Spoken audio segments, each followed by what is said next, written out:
Hey everyone, have you ever wondered what goes into building an arcade video game system?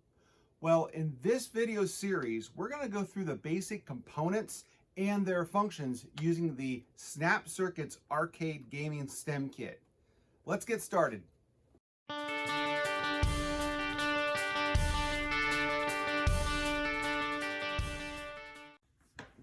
All right, like I said in the intro, this is the Snap Circuits Arcade version. So we are going to go through the first couple projects on this. So eventually we want to get to this whole package. Okay, so this whole design, this whole kit is meant to illustrate what it takes to put a arcade system together. Now, all this is the electronic components that you don't see when you're playing a video game, the lights, the music, the sound, the switches, all that. So this is going to teach us the fundamentals of how that all works. But don't get overwhelmed. This is a really easy book to work through. As you see, we're going to take it apart piece by piece. And in these videos, we don't just put something together and end of the video. We want to make sure you understand how these things work and what the functionality is behind these components. So anyway, we're going to start off with the first of the series of the projects to eventually get to the big one. I don't know why they put this in the order that they do, but this project right here, project number 4, is the final arcade version that's on the outside of the box. We're going to get to that, but first we want to start by understanding and building the projects that lead up to that final big moment when we can watch all the blinky lights and the numbers and the colors and all those things come together. So we're going to be working on project number 1, 2, and 3 in this video. Okay, in project number 1, it's going to take us through what an LED is and how to activate an LED. So an LED by itself is nothing more than what we call a light emitting diode. So there are different types of diodes. This happens to be light emitting. And if you notice on the circuit, it has a positive and a negative area in which to apply the voltage. So in a diode or a light emitting diode, the electricity of the electrons will only flow one direction. They can only flow from a positive to a negative side. They cannot go backwards unless it's specifically designed to do so. So we are going to start off with putting one LED in place. We're actually going to put that right there. And as always, we need a power source. This here is our 3-pack power source. We're using 3 1.5 volt power cells on this. So we're just going to put that in place. And we're going to hook up our conductors. Now, if you watch the other videos, we've kind of covered what our different battery types are, how they work and function per se. So we won't repeat a lot of that in this video. Okay, and then our switch. So if we kind of remind ourselves what a switch does, it will control the flow of electrons by either being an off position or an on position. If we have an off position, that means the switch is not currently contacting any other metal inside this enclosure. If we turn it on, it means that the switch will make contact and allow electrons to flow through the circuit. All right, so here we go. We're going to flip the switch on. And there we have a red LED. Now, if you think about how many different colors you could possibly imagine or see in a video game or on your TV screen, red is one of millions, right? Greens, yellows, all those things. So we're going to add additional colors to this configuration. So we're going to move on to project number 2 in this video.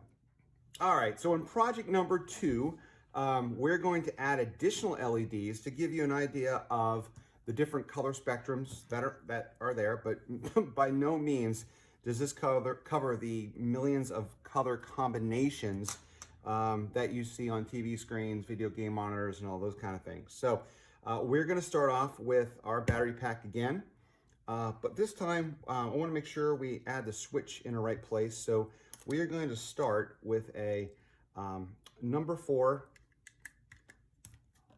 Four dots right there, 4 plugs, and put my switch in place. And then from there, I'm going to start off with a number 2 and a number 5. So I'm going to put those in a succession like that. And we're going to start with our LEDs on one side. So I'm going to start with my red one right there. I'm going to put my green one right next to it. So if you notice now, we got red and green in place. So throwing the switch, I've got red and green. All right, so I'm going to turn that off, and I'm going to introduce a different diode. This is a reversing diode or a reverse position diode.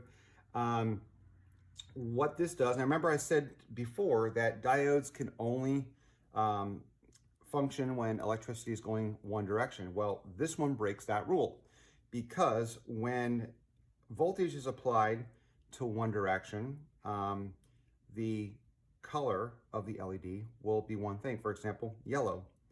If I reverse the position of the LED in the circuit and create a reverse flow of electrons on the LED, it is going to show up as red. So let's try this. So we're going to put it in this position first, so we have a positive to negative flow, and throwing the switch, bam, we have red, green, and yellow. All right, so I'm going to turn the switch off. I'm going to flip this in the circuit. So now the flow of electrons is going a different direction across the LED. And now, voila, we have a red LED. So how is this important? Why is this important? Well, when you're building electronics, when you're building gaming systems, or let's say you're building TVs, manufacturing TVs, there are so many different types of LEDs and millions of them in a TV screen.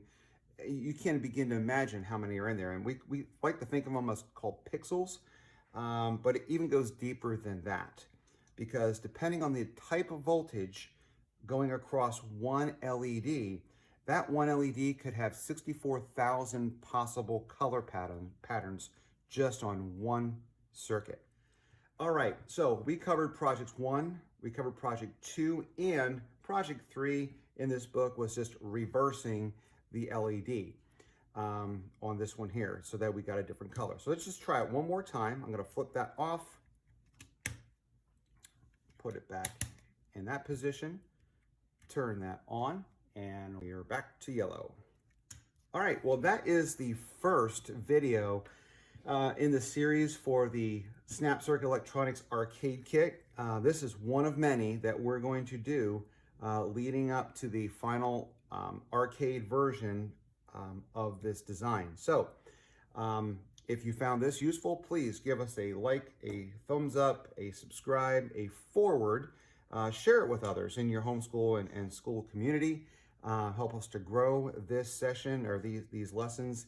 And I will see you on the next video.